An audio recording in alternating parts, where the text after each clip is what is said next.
Shabbat Shalom, everyone. Shabbat Shalom. It's nice to be back in this space. We've been, spending a lot of time in the sanctuary. We will continue to spend a lot of time in the sanctuary. This is rolling. Okay. So we are here at Shabbat Shuvah, the Shabbat in between the High Holy Days, Rosh Hashanah and Yom Kippur. And just like all of the Shabbatot leading up to Rosh Hashanah, where we were counting down the days of the month of Elul, and how those were preparatory for us to get ready for Rosh Hashanah, we have this Shabbat, which really is a singular experience. There are words in our prayer book that we only read on this Shabbat, and we'll be experiencing that a little bit later in the Amidah. And really, Shabbat Shuvah is our Shabbat of return. It's once again a reminder that we have the opportunity to do teshuvah, to turn back in our ways, and really live the lives that we set out for ourselves. So we are going to begin with the words of Hashivenu, which are all about return. And that's on page 662.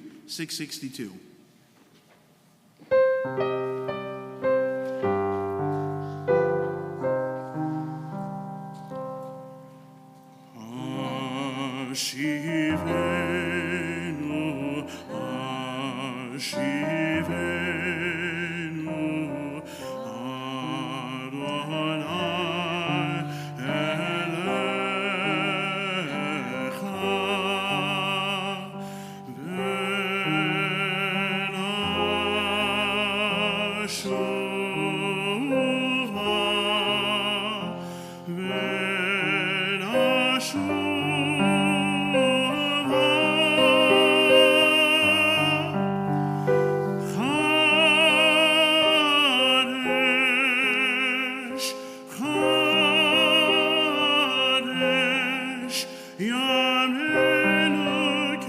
Elecha,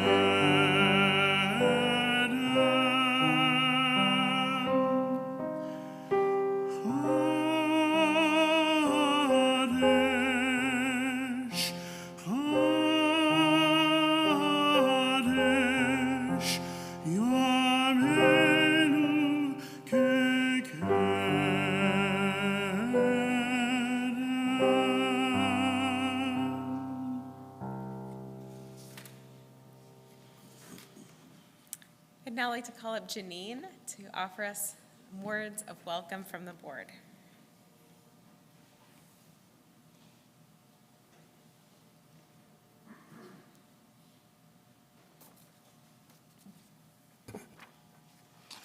Wishing all a Shabbat Shalom and a Lashana Tovah. There are many upcoming events, so listen carefully, but if you don't remember them, they're in your bulletin also. On Sunday, September 24th, the Kevaradot Memorial Service at Woodland Cemetery will be at 10:30 a.m. Please join us. Kol Nidre is at 7:30 p.m. On Monday, family service begins at 9 a.m. Yom Kippur morning service starts at 10:30. Also, the children's program is at 10:30. At 2 o'clock in the afternoon will be the Gift of Mindfulness with Cantor Rower. Afternoon service begins at 3, Yizkor service at 4:15, Nila is at 5:15, and breakfast is at 6:30. Reservations were required. Reservations are now closed. We cannot have any more. Perlin. Yes? It's Saturday, it's Sunday night. Sunday night, correct. I apologize. On Saturday, September 30th, is the Women's Harvest Sukkot Brunch. Join Rabbi Delson and Cantor Rower under the Sukkot for a festive brunch. RSVP is being done electronically. Please respond by next Wednesday. Friday, October 6th at 5 p.m., Simchat Torah service is followed by the brisket dinner.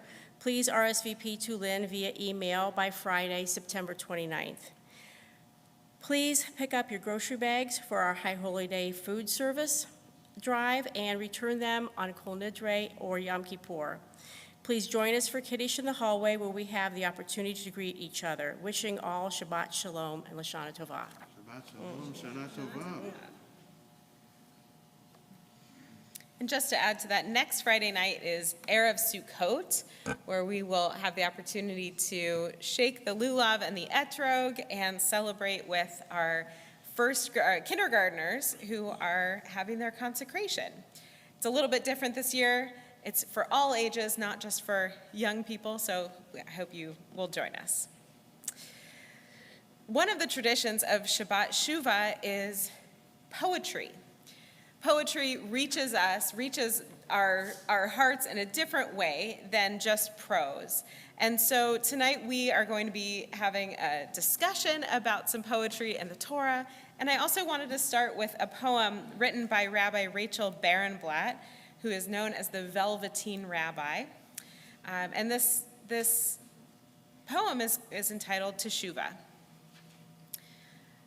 God and I collaborate on revising the poem of Rachel. I decide what needs polishing, what to preserve, and what to lose. God reads my draft with pursed lips. If I really mean it, God. God sings a new song, one strong as stone and serene as silk. I want this year's poem to be joyful. I want this year's poem to be measured like flour, to burn like sweet, dry maple. I want every reader to come away more certain that transformation is possible. I like holiness to fill my words and my empty spaces. On Rosh Hashanah it is written, and on Yom Kippur it is sealed. Who will be a haiku, and who a sonnet, who needs meter? And who free verse, who an epic, and who a single syllable. If I only get one sound, may it be yes. May I be one. We'll turn now to page 120 for our candle blessing. I'd like to call up Lisa and Brock and Eden to light our Shabbat candles this evening.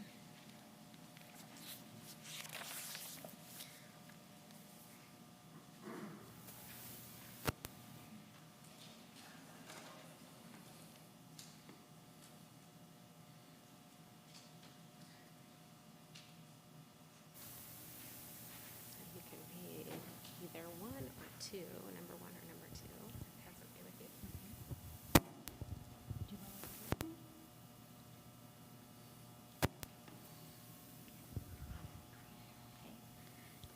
As these Shabbat candles give light to all who behold them, so may we, by our lives, give light to all who behold us.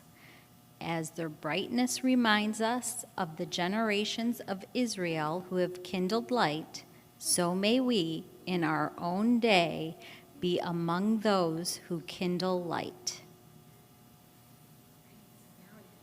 Light the candles. I'll hold that for you. Brock, do you want to be a part of this?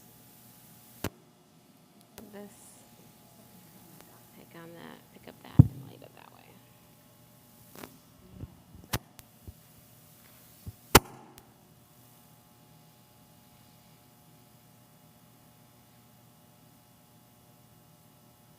There you go.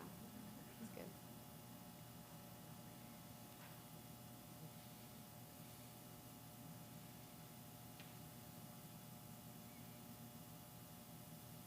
Now you get this thing. You get to use this thing to put out that middle candle. Do you want to do that? Just put it right on top and it goes out. Yeah, you do it together.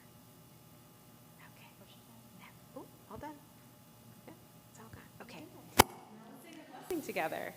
Baruch atah Adonai Eloheinu melech haolam asher kidshanu b'mitzvotav v'tzivanu lahadlik ner shel Shabbat.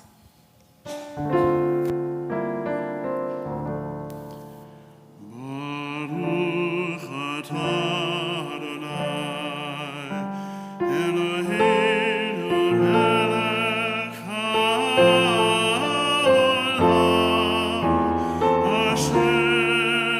וישמרו במצוותיו וציוונו להדליק נר של שבת.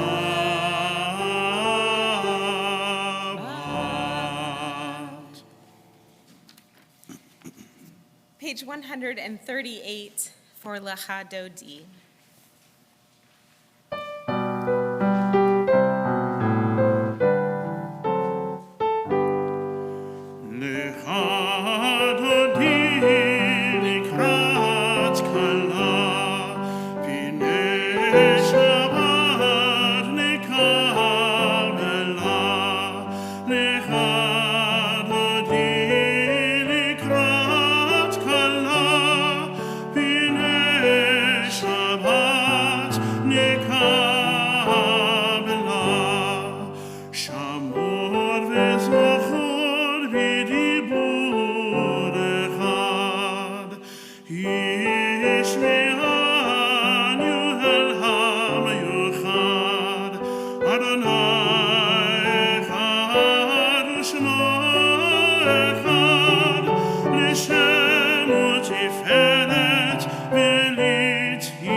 Page 144 for the Chatzi Kaddish. יתקדל ויתקדש שמי רבה בעלמא יברך ידותה והמליך מלכותה בחייכון וביומכון ובחיי כל בית ישראל בגלה ובזמן קריב והימרו אמן. יש ברמה מבורך לעולם ולעלמי המיה יתברך וישתבח ויתפאר ויתרומם ויתנשא ויתהלל ויתהלל שמי לקודשה בריחו לה מן כל ברכתה ושירתה, תושבחתה ונחמתה, דמירן בעלמה, ויאמרו אמן. Page 147. O God, you are as near as the very air we breathe, yet farther than the farthermost star. We yearn to reach you. We seek the light and warmth of your presence. Though we say you are near, we are lonely and alone. Oh, let our desire be so strong that it will tear the veil that keeps you from our sight. Let your light release our darkness and reveal the glory and joy of your presence. Please rise for the Baruch Hu. Baruch Hu et Adonai, Hamevorach.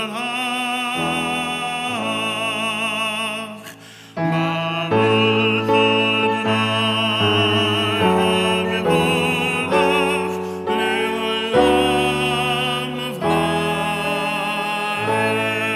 Vaed. There's a question. Why does, in the Ve'ahavta, of which we are about to head into the Shema, it's part of the Shema, why does it say that God places these holy words upon our hearts? Why does it not place the holy words in our hearts? There was a wise sage who answered. He said, it is because as we are, our hearts are closed, and we cannot place the holy words in our hearts. So we place them on top of our hearts, and there they stay until one day the heart breaks and the words fall in. We'll continue with Ahavat Olam on page 150.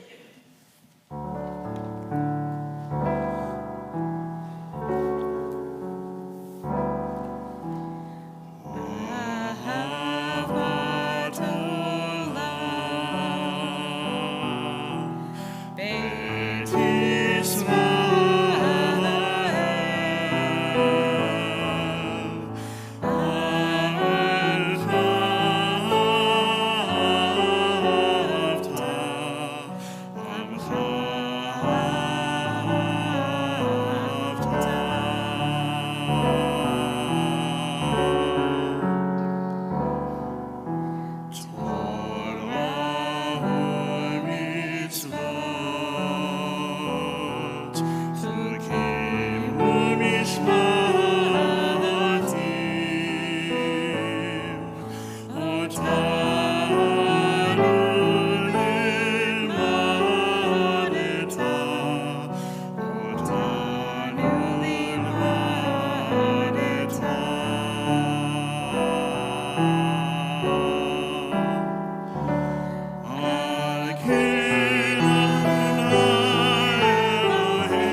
echad.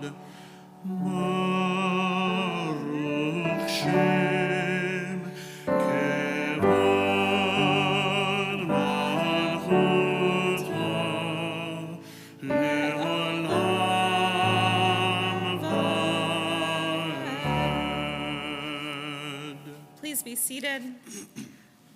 We'll continue together in the English on page 155.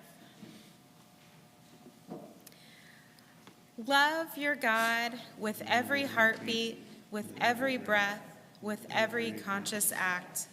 Keep in mind the words I command you today.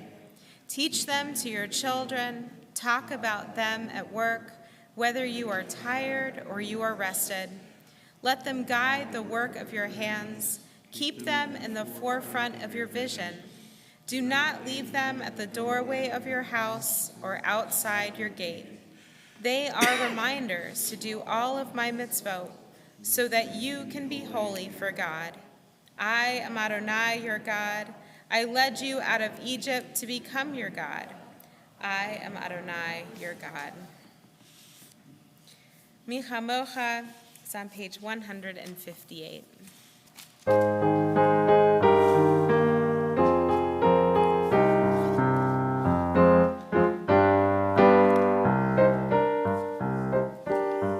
Mi kamocha ba'elim Adonai, mi kamocha nedar b'kodesh. Mi kamocha ba'elim Adonai, mi kamocha nedar b'kodesh. Morati lot,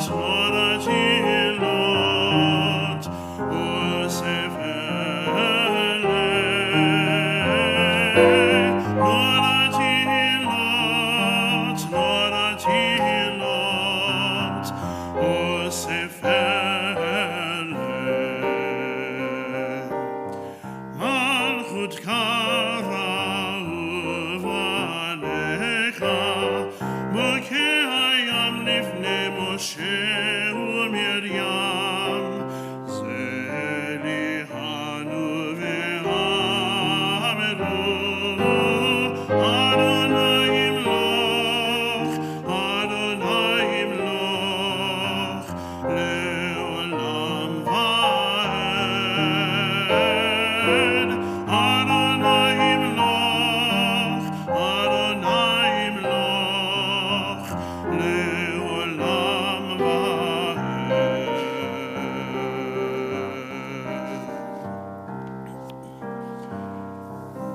ונאמר כי פדה אדוני את יעקב וגואלו מיד חזק ממנו. ברוך אתה אדוני גאל ישראל.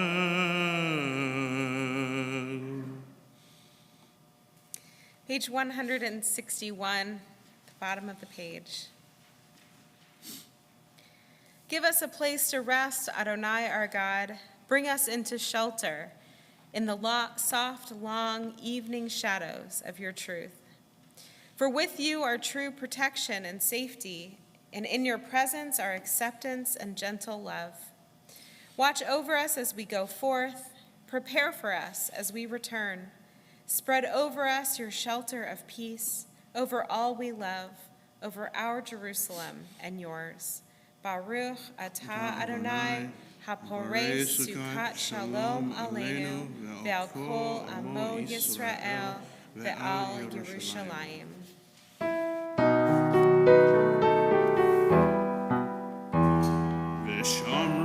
ושמרו בני ישראל את השבת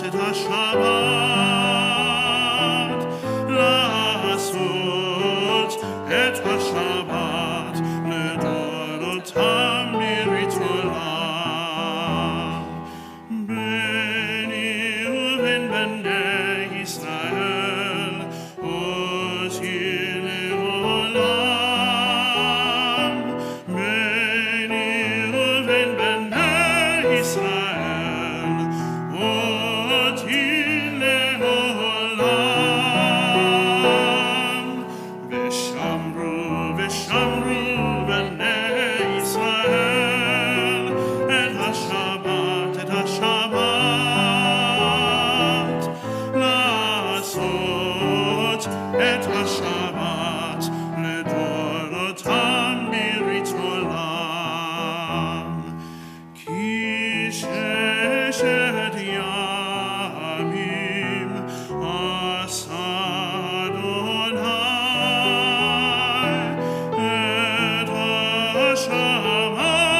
השמיים ואת הארץ ושמרו בני ישראל את השבת לעשות את השבת לדורותם ברית עולם. וביום השביעי שבת וינפש, וביום השביעי שבת וינפש,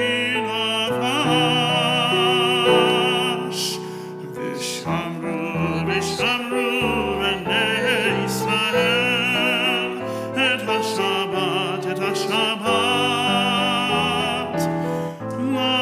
לעשות את השבת לדורותם ברית עולם.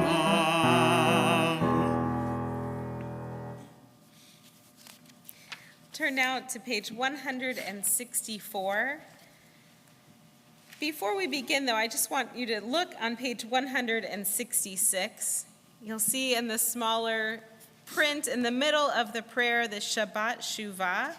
And this is Zochreinu L'chaim. Remember us for life, O Sovereign who delights in life, and inscribe us in the book of life for your sake, living God. Please rise. Adonai sefatai tiftach ufi agit tehillatcha.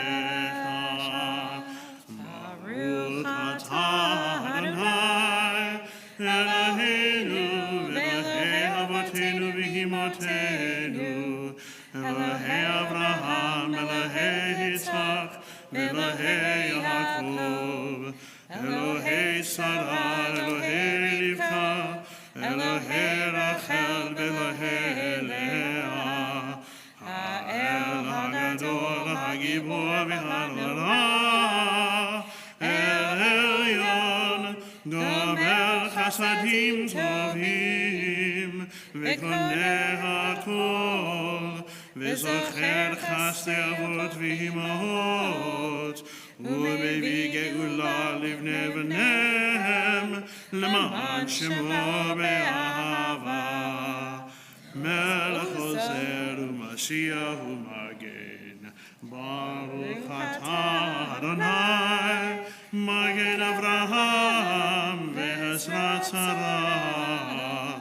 אתה גיבור לעולם אדוני מחיי הכל אתה רב להושיע. מחכה חיים בחסד, מחיי הכל ברחמים רבים, סומך נופלים ורופא חולים, ומתיר אסורים, ומקיים אמונתו לשני עפר. בי כמוך בגבורות ולמידה מלך, מלך ממית ומחיה ומצמיח ישועה, ומעלתה לחיות הכל. ברוך אתה אדוני מקיים אתה קדוש ושמך קדוש וקדושים בכל יום יהללוך סלה. ברוך אתה אדוני האל הקדוש. Please be seated.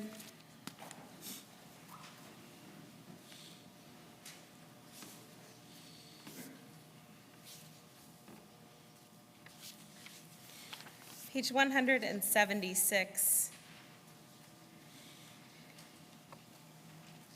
Join together in reading.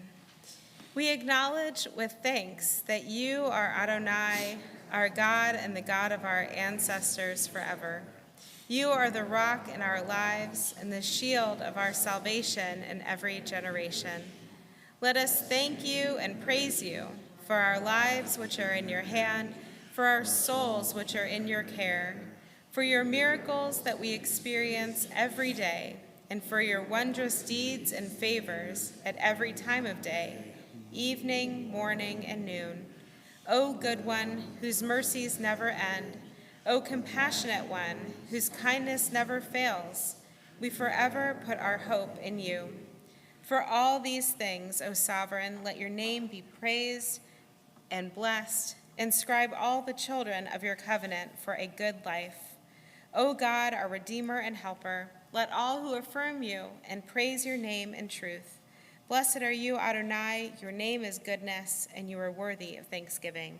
Baruch atah Adonai, hatov shimcha u'lecha na'eh lehodot.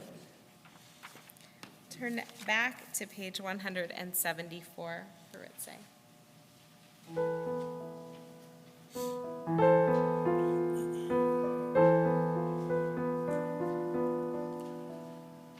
Ritzei Adonai Eloheinu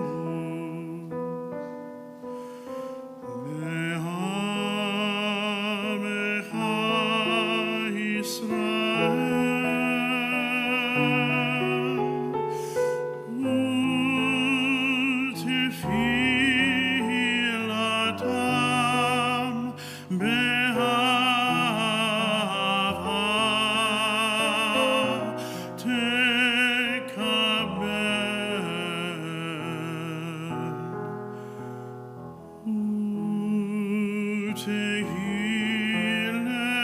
U'tefilatam Tamid avodat Yisrael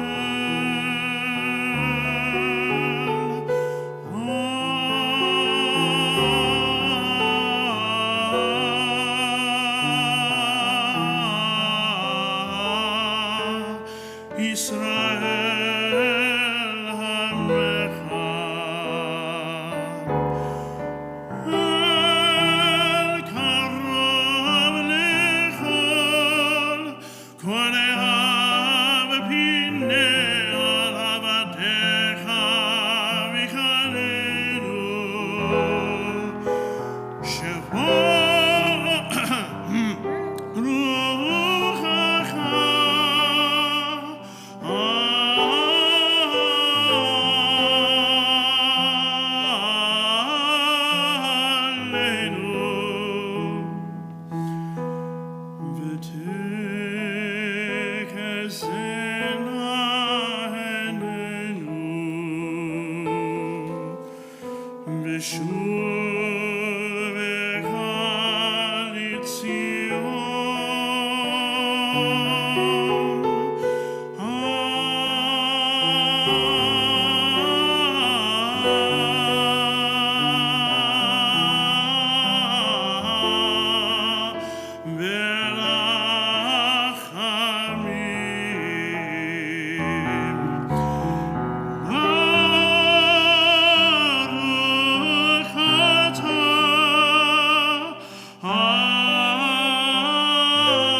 Page 177. When we behold your heavens, the work of your fingers, and the moon and the stars that you set in place. What are we humans that you are mindful of us? We mortals that you take note of us? You made us little less than divine, adorned us with glory and majesty. You gave us dominion over your handiwork, laying the world at your feet. How majestic is your name throughout the earth. Baruch atah Adonai, hatov shimcha ulacha na'eh lehodot.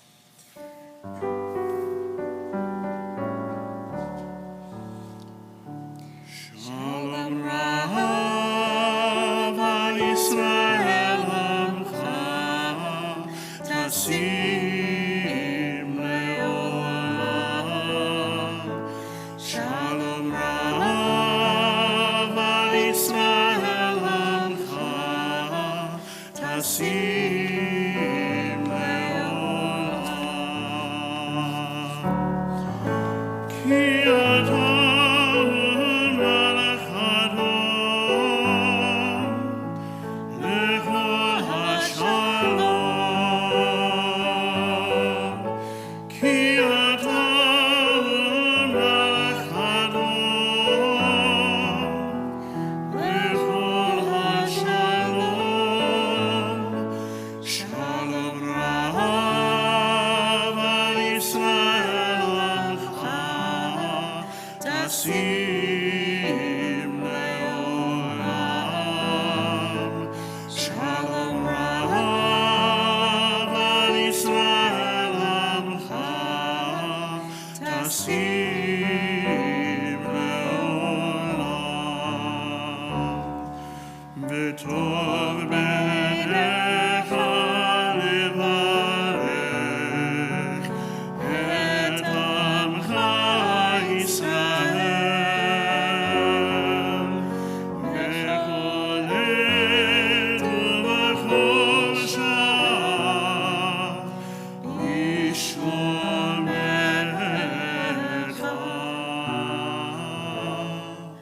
Shalom Rav al Yisrael Amcha Tasim Leolam. Shalom Rav al Yisrael Amcha Tasim Leolam. Tasim Leolam. Tasim Leolam.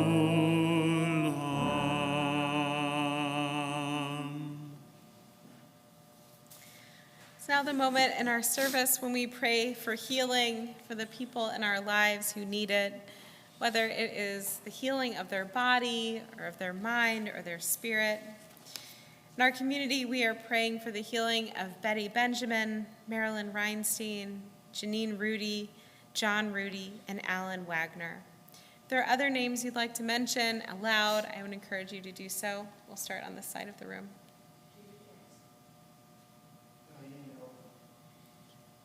Diane Bernstein. Richard Goldman.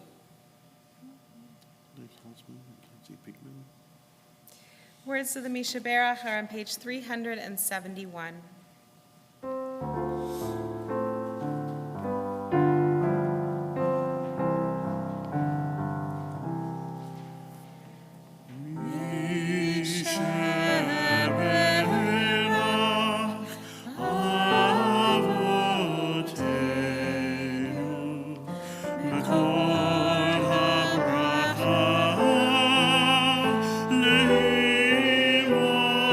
Leimotenu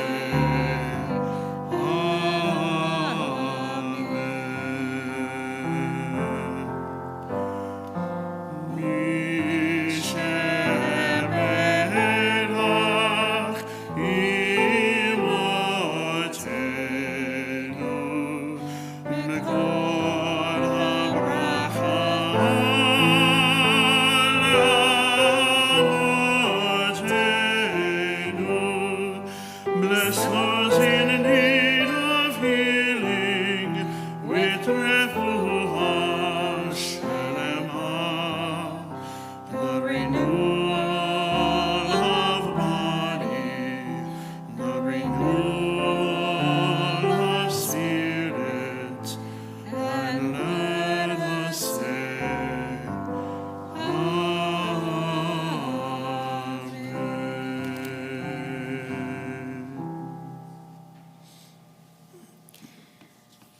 In a book called More Beautiful Than Before, Rabbi Steve Leder writes about teshuvah.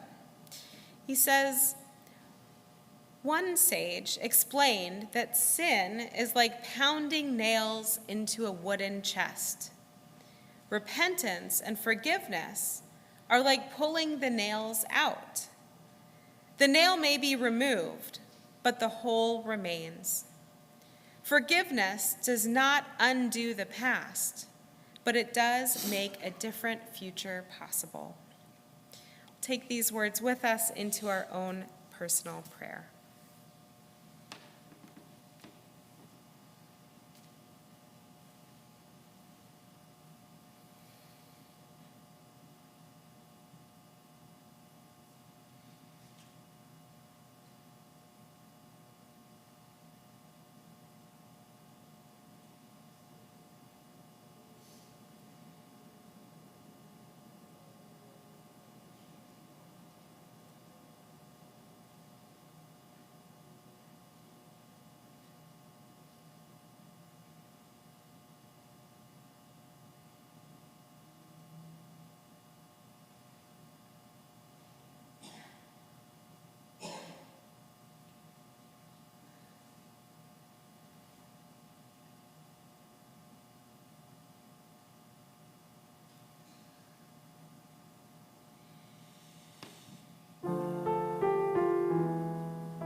Say shalom bimrama,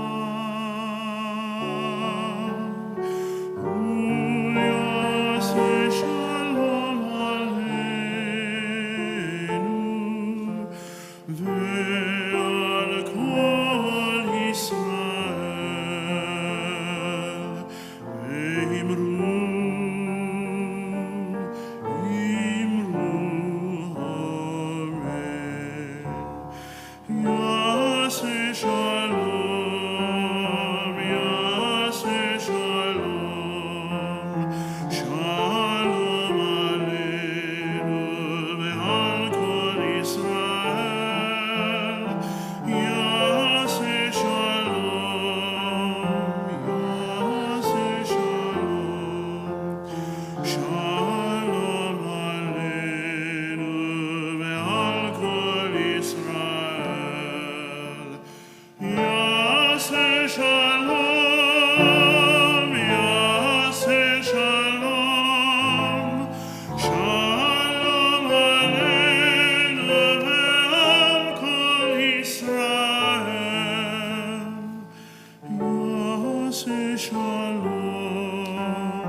I'm hoping as you came in, you received one of these, or at least enough to share. This is our text sheet for tonight. Since I've been here, we haven't had an experience of studying text together in this setting, so we're going to give it a try tonight. This week's Torah portion is called Ha'azinu, and it is one of the last Torah portions in the entire Torah. And it's written completely in poetry. There are actually two columns. If we could see the Torah, you can imagine that there's one column of text, but in this one, they're actually split. So there's two columns in the one column. And it's interesting that this is one of the last moments that Moses is speaking to the Israelites before they cross into the promised land, which is where the Torah ends, where the story of the Torah ends. And it's interesting because he uses poetry. He's had a lot of time. There are actually 5 sermons in the ending of the book of Deuteronomy that Moses is giving all of the information, the laws, reminding them over and over and over again about what they should and should not do. But in this case, like I said, it is poetry. So I wanted us to read a few of these verses and then answer some questions. I'm going to do my best for those who are on live stream to be able to hear. I'm going to pass around the microphone as well as I can. You won't be able to see me, but hopefully you'll be able to hear everybody. So this first verse here, that's actually the first verse in the Torah portion, it says, "Give ear, O heavens, let me speak. Let the earth hear the words I utter. May my discourse come down as the rain, my speech distill as the dew, like showers on young growth, like droplets on the grass." So we're going to read both of these, and then we'll talk about what they mean. So the second one is Deuteronomy chapter 32, verses 18 and 20. It says, "You neglected the rock." You'll notice that rock is capitalized. Rock is often a different name for God. "You neglected the rock that begot you, forgot the God who brought you forth. Adonai saw and was vexed, and spurned his sons and his daughters. He said, I will hide my countenance from them, and see how they fare in the end. For they are a treacherous breed, children with no loyalty in them." Okay, so we have this first verse, which is fairly pleasant, right? We have the imagery of dew and rain and a speech as it comes down to them. And then we have this part that's a little bit more, what would you say? How would you describe that? Harsh? What was that? Condemning. Thank you. Okay. So here God acknowledges that the people Israel haven't always been so great or followed God. And we can answer the question, what is God promising to do to them here? Yeah, Faggy? Hold on. If you were going to say one word, I could repeat it, but I'm going to tell them. When this parsha became very different for me is September the 11th in the Twin Towers. Why? Because that was the parsha that weekend. And here the Torah is written in two towers. And so everybody came to shul the next morning, my kids' shul, who lost 6 people, and this is the Torah reading they read. So I have to tell you that since 9/11, this parsha for me has never been the same.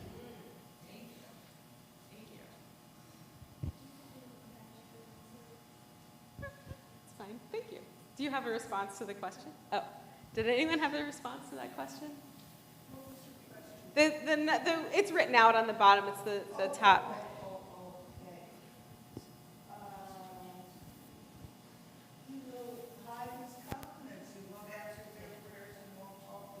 He won't talk to them. God won't talk to them. We'll hide from them. Okay. All right. I left my page. So this is essentially the theme of the poem, right? That there will be consequences if the people do not listen, do not do what they're supposed to do. And it doesn't always sound so beautiful. It doesn't always feel so beautiful. It might sound beautiful. If we turn to the next page, chapter 31, verse 19, this is earlier in the Torah portion. It says, "Therefore write down this poem and teach it to the people of Israel.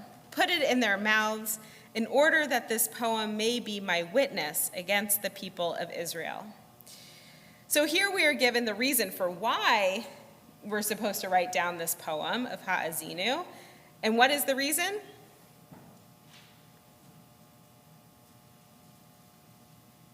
That they may be witnesses. All right, so that there would be witnesses. Does this answer seem satisfying to you? Not Alice's answer, but the answer. Does that seem satisfying to you? No? Shannon, you're shaking your head.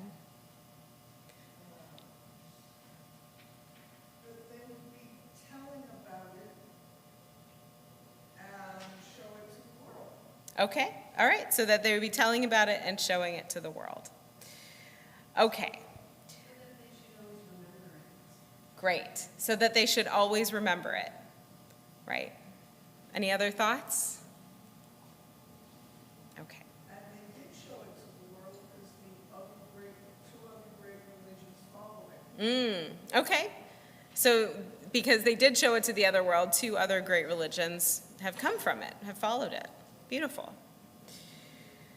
All right, so this next text, we're going through this quickly. If we were like sitting down at a table, we'd have a little bit more of a conversation, but it's the middle of the service, so we're going to move on to the next text here, and it's by Rabbi Naftali Zvi Yehuda Berlin, the Netziv, and he's commenting on this verse that we just looked at. In poetry, there is a richness that comes from it having been adorned with all kinds of hints in a way that isn't done with prose. Like the custom of using the first letter in each line to spell out the alphabet or to write out the poet's name. There is a richness that is special to this fragmented language and not to prose.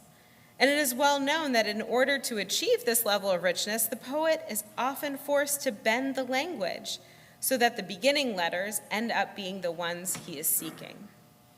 Aside from the most basic, simple reading, there is in every word many secrets and hidden ideas. Because of this, there are many instances when the language of the Torah is not to be read literally.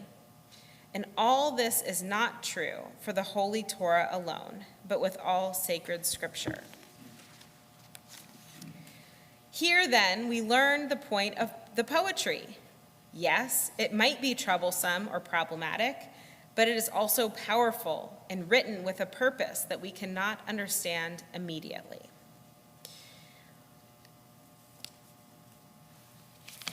I think we would have a deeper grasp of this poem. We can maybe understand it a little bit better if we were looking at it in Hebrew, because there is a particular symmetry in the Hebrew that does not come through in the translation.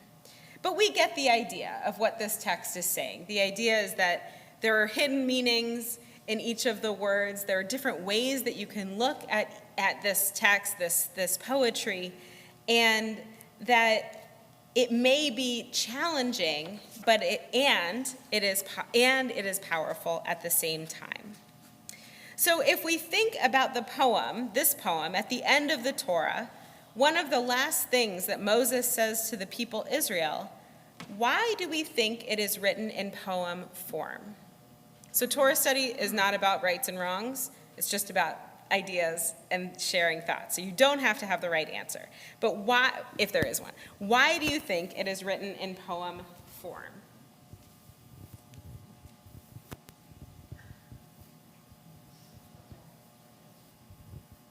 I think it's important for us to remember that the people going into the land were not the people coming out of Egypt, okay?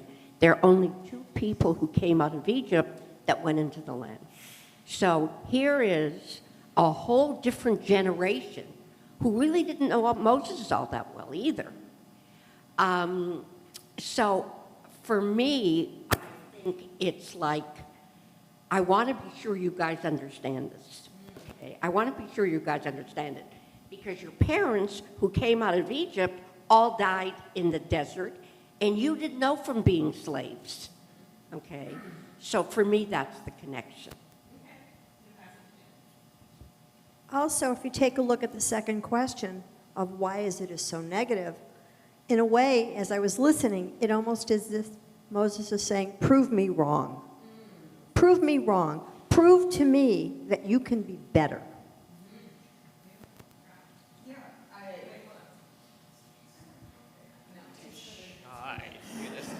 I love this in the context of Teshuvah, because it occurs to me that poetry might be the height of, I think of a bride, an adornment. And so we're actually adorning the language that we have to make it more beautiful. And then I love this in the context of Teshuvah, or turning back. And initially you began talking, and I was curious if the shoulds came before the shouldn'ts, or the do became for the don't, or otherwise. And I especially transfixed by the recollection. So much of poetry is re-articulating something that has occurred, but maybe just making it a little different, a little like sing-songy perhaps, memorable, but also especially beautiful. And I think about how there has to be forgetting in order for there to be memory. And the memory is what is so beautiful, that we often reminisce if we lost someone or something or an idea. And I love how we can now think about Teshuvah not as much as a shameful sense, but as the beauty and the gift and the blessing of being able to come back. And so this transgression has occurred, but then we're coming back around into the opportunity or the gift of making this very, very, the potency of the turning back. So, but there has to be the transgression, which is icky.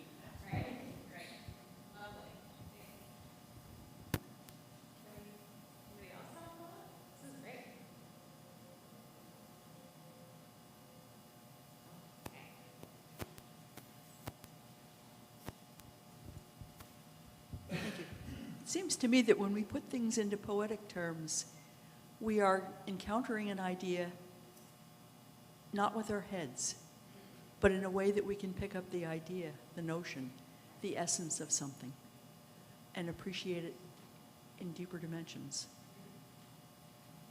Right, and I think that goes back to why this is one of the last things that the Israelites hear. Because, like Fagi said, this is not the generation who left Egypt. These are the people who have really explored but also survived this wandering in the wilderness, and how that generation is different from their parents' generation, so they might take something from these words in a different way than the previous generations may have. And that's the beauty of reading the Torah, learning the Torah anyway, is that each generation has the opportunity to look at it through their lens.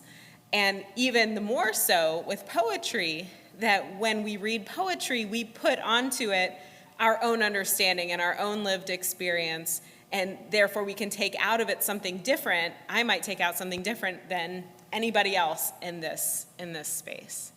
And so I think that's the power of the poetry in the Torah, and that's the power of poetry in general, that it allows us to reach something different than we might have, because it's not explained. There are not a lot of words in there that help us really see it in one person's perspective or another. We can interpret it on our own.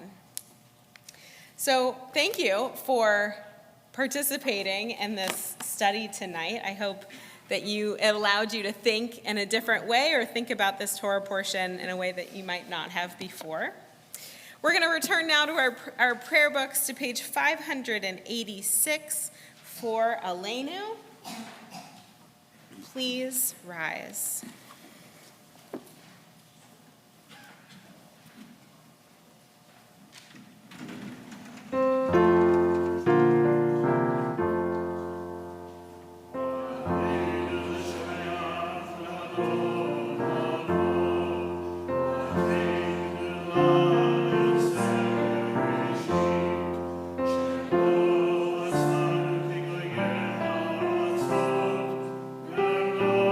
Sama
Please be seated.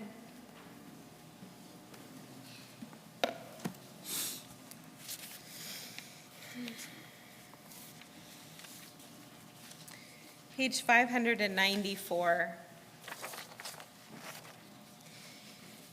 It is a fearful thing to love what death can touch. A fearful thing to love, hope, dream, to be, and oh, to lose.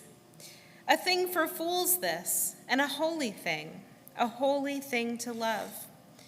For your life has lived in me, your laugh once lifted me, your word was gift to me. To remember this brings a painful joy. 'Tis a human thing, love, a holy thing, to love what death has touched. In our community this week, we are remembering Joseph R. Bublick, who was laid to rest earlier today, and Linda Cohen, who is at the end of the period of Shloshim. We also remember Francis Boehm, Mona Bender, Jody Dreyer, David H. Epstein, Marilyn Epstein, Charlene Friedman, Annette B. Friedman, Betty Gottschalk, Jeanette F. Harris, Rosalind Kirk, Samuel H. Cohn, Max Kutash, Harry Michael, Marjorie Miller, Bessie Miller, Isaac R. Nathanson, Isaac Oppenheim, Sophia Osterman, Helen Rosengarten, Jack Schwartz, Harry L. Silverman, Linda Starsky, Daniel Starsky, Henry Stern, Sylvia Stern, Evelyn S. Thal, Mary Wallace Tolson, Dorothy Victorson, Annie Vogel, Robert Weaver, and Erwin Wexler. If there are others that you'd wish to say or names that I have mispronounced and you'd like to share it correctly, I would encourage you to do so. We'll start on this side of the room.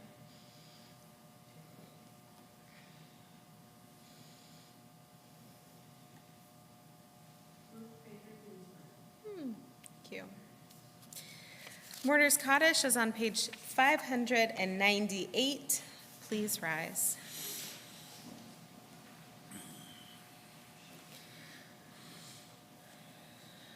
Yitgadol v'yakadash shemei rabbah, ve'alma divrach yirutei v'yamlich malchutei, v'chayechon u'vyomechon u'v'chayei dechol beit Yisrael, ba'agala v'zman kariv v'imru, amen.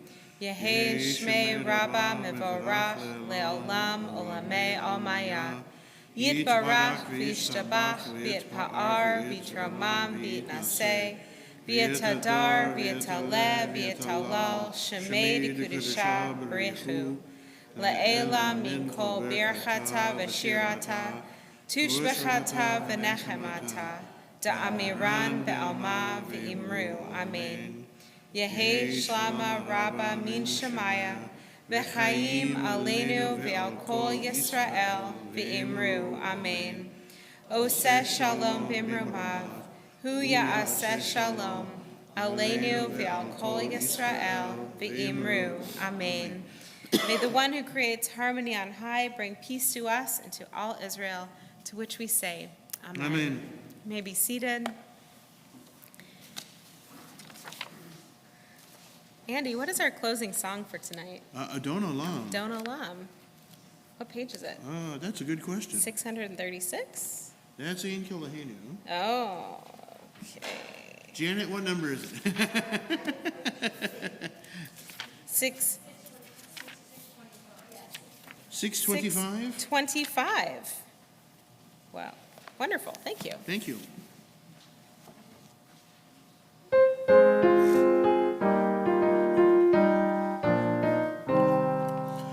Adon Olam Asher Malach B'Terem Chor Yitzir Nivra Le'et Nasa B'Chetzo Kol Azar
Shabbat Shalom, everyone. I'm wishing you a Shabbat of peace and introspection as we head into Yom Kippur, Sunday night and Monday. Thank you to Andy and thank you to Bob for bringing us beautiful music tonight. We'll join in the hallway for Kiddush and Motzi. Shabbat Shalom. Shabbat Shalom.